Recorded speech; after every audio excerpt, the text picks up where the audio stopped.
What is up, guys, and welcome back to episode number 50 now of the Leeds United career mode. We kicked this episode off by showing you that Ronaldo Vieira has come to us and said that he wants to be transfer listed. He wants to leave the club, which is a bit of an unfortunate news coming into today's episode. I'm a bit disappointed with it, in all honesty, and I have to say, I was looking at Ronaldo Vieira thinking we'd be able to keep him here at Leeds United for a long period of time, but unfortunately, he said he's made his decision and wants to leave Ellen Road, which is, again, slightly disappointing, but at the same time, I don't want to hold back his career, so if he does want to leave, he will be transfer listed. We have the first game of this episode as well here, coming up against Chelsea at Stamford Bridge. The former champions of the Premier League last season are actually not doing too great for themselves. They're sat down in 17th place coming into this game, so it's going to be interesting to see which way this one would in fact go. I was looking at it thinking there's a big chance for us here to pick up some points, especially with the poor start that they've had to life in the Premier League after obviously winning the title with Antonio Conte. So, former champions here, taking them on away from home. You can see we're sat in 4th place, undefeated, still 2 wins and 2 draws. They're sat all the way down in 17th after the 4 games played. Still early doors yet. There's no chance. I don't believe Chelsea are ever going to go down. It's just one of those things. It's not going to happen. So at the end of the day, I still can't take them lightly, even though they've had as poor a start as they have done, because at the end of the day, they've still got a champion winning side, as you've seen from this side that they've got there. That is the side that actually won them the league last year. So even though they haven't started off this season brilliantly, they still have a title-winning side at the helm. So I was looking at this thinking, if we get a point out of this game, although they're not doing too great, I'll still be happy with it. Going to Stamford Bridge and coming away with the point would be absolutely phenomenal. If we can get anything more than that point, I'll be absolutely over the moon with that one. You can see the side we've named there. Very strong as per usual. Origi's still on the bench for this one. He hasn't even scored yet for us, the £32.5 million man, but I'm sure his time will come, and as soon as he hits his first goal, maybe that'll spur him on to new and bigger things. So 35 minutes into this one, Eriksen, lovely ball into El Ghazi, and you've guessed it, Anwar is just absolutely phenomenal at the moment for us. He's banging in goals left, right and centre. I said this to you guys back towards the back end of last season.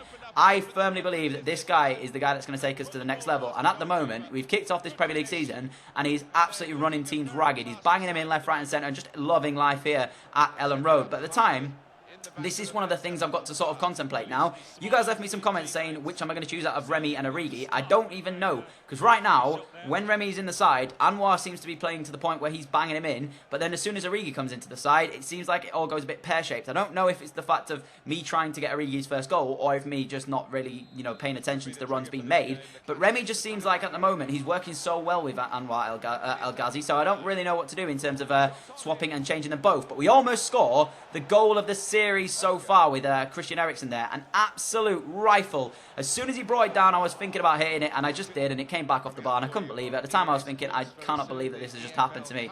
I went absolutely crazy. I was expecting that to nestle in the top corner. It didn't nestle in the top corner. I was gutted at the time as well. Have to say, if that had buried in the back of the net, that would have been possibly the goal of the series. No doubt, actually, the goal of the series, unless we score like a banger in the future episodes. But right there, that was just an unbelievable strike, and to not score it there, I was a bit disappointed. But 73 minutes into the game, Chelsea were trying to get themselves back into it, and it was us who would go up the other end here with Christian Eriksen and possibly make it 2-0. You can see me trying to just use that right stick to my advantage. I crossed the ball across face goal. Remy is there at the back post to nod himself, or rather put himself on the board in terms of a goal. So Origi still sat on the bench today, can't get in the side because Remy and Anwar are scoring goals here for fun. So I don't really know what to do with the £32.5 million man. At the moment, I'm sort of deploying him at left midfield. One of you guys suggested as well in the last episode for me to deploy Anwar at left mid and actually put Origi up front. But if I do that, I feel as if I'm taking away Anwar El Ghazi, sorry. Yeah, I feel like I'm taking away his goal scoring form that he's got for us. If I put him out on that left, I'm not sure if he'll still be in the position to be able to put the ball in the back of the net for us. So I don't want to move him out on that left and then have us not score with him, especially right now as he is up there with the top goal scorers in the Premier League. So I don't quite know if I will keep Origi out on the left. I do think I do it in the next game coming up here in this episode, or if I'll actually deploy Remy out on the left, or, as you said, Anwar out on the left as well. So I've got a few choices to make here at Leeds, but at the moment I enjoy having the fact that we've got goal scorers in the team, because don't get me wrong, it's nice to have the fact that I can obviously bring them on whenever I need to and stuff like that. So it's one of those things, the fact that I've got Origi on the bench, and that's a big player to bring off the bench if I need so. And even if he was starting the game, the likes of Remy coming off the bench, Ghazi coming off the bench, I've got some big players to come off the bench. And finally here at Leeds United, we have squad depth and we have absolute quality on the pitch that are winning this game. So you've seen there as well, the most important bit about a team for me has got to be your goalkeeper. And Leno at the moment, guys, is absolutely unbelievable. He made a double save there to keep us 2-0 up in the game. And then he made one final save before the end of the match. You can see there by match facts, we actually were quite even in the game, but we came out 2-0 victors on the day. Eriksen with the man of the match after that absolutely thunderbolt of an effort. You'll see it coming up here in just a second. I'll show it again just because of how good this is. Gets it there, one touch on the volley, bang. Should have been, oh my god, if that had nestled into the top corner, I would have gone absolutely crazy. But Unfortunately, it wasn't to be, and we weren't, we hadn't scored the goal of the series just yet. So, still, I think the goal of the series still falls the weight of, was it O'Kane? Was it O'Kane who scored that goal? I think it was O'Kane, actually. I could be wrong. With that absolute rifle in the semi-final of the playoffs, I think it was against Wigan that time. I think that's the best goal he scored so far in the series. I am going to be doing a top 5 goals of the series once we come towards the end of it, or maybe even a top 10, depending on how I see fit. I haven't done one per season because I just felt as though at the moment we aren't really sort of, we don't score that many great goals, to be honest with you. So I want to sort of do it towards the back end of the series. It has more sort of a bigger impact, I'd say, because of the fact that we've obviously played an entire series, and I plan on taking this series over 100 episodes. So if we can do that and you guys are still interested in it, that'd be fantastic. So mad props to you guys anyway, because you guys are showing me absolute great support at the moment. Mad likes on every single video. You guys are getting me subscribers as well. This is just crazy to see the channel growth coming at this way. So I want to thank you all for that as well. I understand as well that the 100 Club is not the most entertaining episode or the video to watch, but I hope you guys get on board with my next Ultimate Team series that's coming out. I have done so much and I've put so much work into it that when it actually does drop, like I said, around Christmas time, I hope you guys will enjoy it. There's so many graphics designs I've had to do and stuff like that to get the episodes or to make the episodes as interesting as possible and be able to get you guys to understand it as well. So I'm hoping you guys will get on board with that and actually enjoy it. If you don't enjoy it, I understand completely. Some of you guys actually only might be career mode players and you might only enjoy watching career mode, so I completely understand that, and I thank you all so much for watching these episodes and showing me the support you have. But on the other hand of that as well, if you do like watching Ultimate Team, wait for that series to come out, because I understand at the moment the 100 Club's a bit sort of boring. I don't enjoy you playing it, and I don't enjoy really making it all that much because of the fact that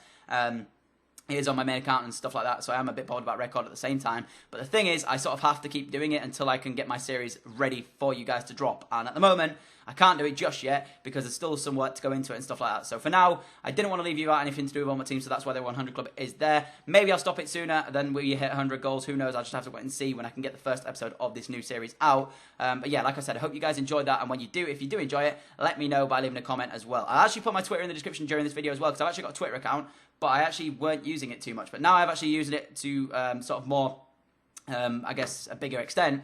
And if you guys actually are linked to Twitter and you follow me on Twitter, or even follow me on YouTube and subscribed, if you guys like a video, it shows on me and I'll retweet it just to let you guys know. So thanks to everybody that does in fact like the videos and stuff like that. It just means so much great support from you guys as well. So we had an EFL Cup game coming up here against Southend, and we actually went into this one confident, I have to say. Emery Moore was playing his debut along with Joe Gomez today. I think there was a number of debutants in the side alongside Reece Oxford and Vergara, the two centre-backs as well. Although they might have actually played before for us, I can't quite remember. So 18 minutes into the game, it should be a comfortable victory here in all honesty. We shouldn't have too much problems brushing past Southend United, no disrespect to them. Emery Moore cuts inside to Kalas. Kalas gets very unlucky to not win the ball back as he actually is tackled. Falls to the hands of Kamar Roof there in the centre of the box, and you can bet your bottom dollar that he's going to absolutely smash that one. And you may be thinking, why on earth is Joe Green playing against Southend in the EFL Cup? That's because he's actually been dropped from the Premier League side. He wasn't playing very well, so I decided that a bit of time out of the side would give him a better boost in terms of his confidence and in terms of his overall form. And I just thought to myself, he's actually still very young. We forget that although he's a very good player and although he's at 86 overall, he's still only 19 years old. He's still got time to grow and he's still not there completely yet. So I do have to sort of give him time out and make him sort of sit back and just watch the games and still learn. So at the same time, I can't really rely on him every single game. I just have to sort of look back and just make sure that I personally knew that as well. So that's why he's in the EFL Cup side today and not in the Premier League side. I think Sacco has actually stepped up and he's now in the Premier League side for a little bit of time until I feel Joel Green is ready to come back in the side. Sacco will be playing on that right wing spot. So for now, Joel Green will not be featuring in the Premier League side. He might be in this episode, I'm not entirely sure. I am swapping him and swapping him around with Sacco whenever Sacco needs a rest in terms of fitness. But in terms of form, Sacco for me is just going to be that in there just ahead of Joel Green just right now in terms of form. You can see as well, Emery Moore got his first Leeds United goal. Very, very lucky in that one. The keeper made a good save, but was ultimately unable to keep the ball out. They then hit the post with Niall Ranger, formerly of Newcastle there. So Southend did have their chances to come back in this one. We were to hit the bar once more, though, before the game would end. It came back off it there from a very good save from the Southend goalkeeper. And in the 90th minute of the game, the referee blew the whistle and we got through the EFL Cup game. So although Joe Green was in the side, he didn't really shine in this one. It was more about Emery Moore, Kamar Roof, a few of those guys as well. The debutants had a very good game. Emery Moore included in that, getting himself on the score sheet. He was actually a very, very good player to use as well. I'm actually enjoying him So when you guys suggested Emery Moore, I actually did look at him when I came into this career mode, but I thought to myself, because everybody sort of knows about him, maybe people wouldn't want me to sign Emery Moore because of the fact that obviously he's going to be used quite a bit in career mode. But you guys suggested it, and I have to say, I actually thoroughly love Emery Moore. I think he's a very, very good player. He's very quick, got great ball control, and his finishing as well is pretty damn sweet for someone of that. The only downfall is that he is only 5'7". So, like I've mentioned, if you have a young, or rather small forward, I do have to sort of play a 4-3-2-1 to be able to integrate him into the side. Because if I play a 4-1-2-1-2, actually that could work as well if I had a taller striker. I forget what I'm saying. Yeah, he's actually pretty decent as well. So I will have to look at him using him in some Premier League sides as well in the upcoming Premier League games of the season. Regardless of that, we did take on Palace for the third and final game of today's episode. So far, we've obviously got through in the EFL Cup, which is very, very nice to see. And then we came back off the back of that and took on Palace here to try and get another 3 points in the Premier League. If we could, in fact, do that, I'd be very, very happy with it. So, Palace were a side last season who we'd actually sort of not struggled against, but we didn't have the best of performances against them, did we? We lost 3-1 in one of the games, and I do believe in the other one we might have drawn it. So, you're looking at this and you have to say for yourself, Palace was sat down in 10th, we're sat up in 4th position at the moment, so we're looking at this thinking, there's no reason why we can't take on Pardew's side and possibly even beat them here. So we're taking them on at home. Pretty much our strongest lineup, as you've seen, Sacco is in the side ahead of Joel Green. Green is on the bench today, along with Emery Moore after his first Leeds United goal. Both of them possibly could feature on in this one if we do need to make some substitutions halfway through this game. But Pardew's side is still a very strong one at Palace here. Look at this. Mandanda, Ward, Tompkins, Dan, Suarez, they've got a number of big players. Herrera can't even get in the side, and he's like 83 overall or something crazy like that. So in terms of that one, I'm a bit surprised that they're not actually playing Herrera. But the first chance fell our way in this one as El Ghazi, who was the player to watch on the day. Take a look at this. This is why I absolutely love the guy. Checks back, goes back around the defender, and an absolutely audacious finish with the outside of his boot as he points to himself and says, yep, that's me. He's just absolutely unbelievable, guys. And I definitely recommend that any of you guys get him. Literally, I don't know why I chose this guy. I was sat on Foothead one day and I was looking at players that would actually be sort of decent to me. And I was looking at players around the 78 rating sort of line when I first got into the Premier League. And then my El Ghazi popped up and I was thinking, you know what, he's got decent heading. I could play him as a lone striker at the time and I was thinking in a 4-3-2-1. But then Mercat's obviously suggested that we move to a 4-1-2-2. That's what we've done. And El Ghazi just seems to be a boss right now. He's banging him in for fun. He got one earlier on against Chelsea in that win earlier on in the episode. And he's got one here today. Palace, though, could have easily got themselves back in this one. They had a couple of chances in this game to get themselves back on level terms. But again, I said it earlier on in the episode, if you have a goalkeeper between the sticks that you're comfortable with and that you're happy with, Leno is absolutely just as vitally important as El Ghazi and some of the other players. And Origi had his first chance to get himself on the score sheet and get his first Leeds United goal, but he sent his effort wide of the post. You can see, I don't quite know how he managed to send it this far wide when all I did was try and put it in that near post rather than going across Mandanda. But unfortunately, I wasn't able to do so. I didn't even hit the target from that one, which is, again, a bit frustrating for myself that Origi can't quite manage to get himself on the score sheet just yet. But 48 minutes in, Anwar involved yet again. Gets around the Palace man a bit luckily, I have to say. Drills one towards the goalkeeper. And he comes back out to me. I have another effort at goal. Mandanda saves it yet again. But then the man at the back post, Loic Remy, pounces on the free ball and makes it Leeds United 2, Palace 0. So at the moment, I've mentioned it, we are struggling in terms of who we're actually going to play up front. Remy scored twice in the episode in both Premier League games alongside Anwar El Ghazi as well. So we've got the 2-0 victory earlier with both the strikers scoring. We're currently leading this one by 2-0 here as well with both the strikers scoring in this one in Remy and El Ghazi. So I mentioned that I actually moved Origi out to the left, and he is playing on the left ahead of this one against Palace.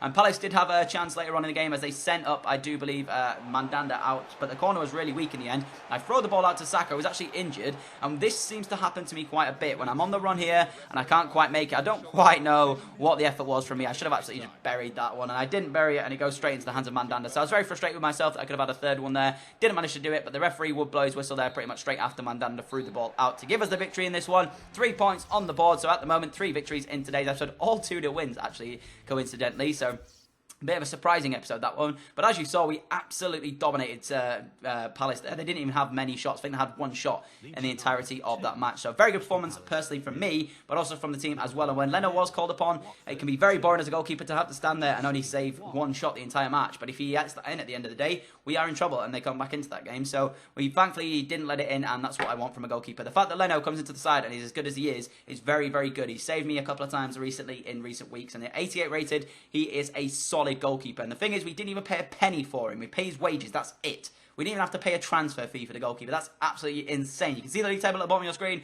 We are going to show you in detail now. You can see we're sat in second, undefeated still, along with Spurs on the exact same points as Spurs. One more goal to ourselves means that we sit above them. Swansea, though, 5 victories and 1 loss, sit 1 point above us and Spurs. So looking at the season coming up here, I think this is going to be an absolute battle for the top spot in the Premier League. I said I wanted top 4. We could get even more than that. And I hope you've all enjoyed this episode of Career Mode. If you have, don't forget to drop that like button. As I've said many times, thank you all so much for the support you're showing on the series. And thank you all so much for checking out my channel. If you're not already subscribed, hit that subscribe button if you never want to miss an upload. And as always, thank you all so much for watching. I have been Danny, and I'm out. Adios.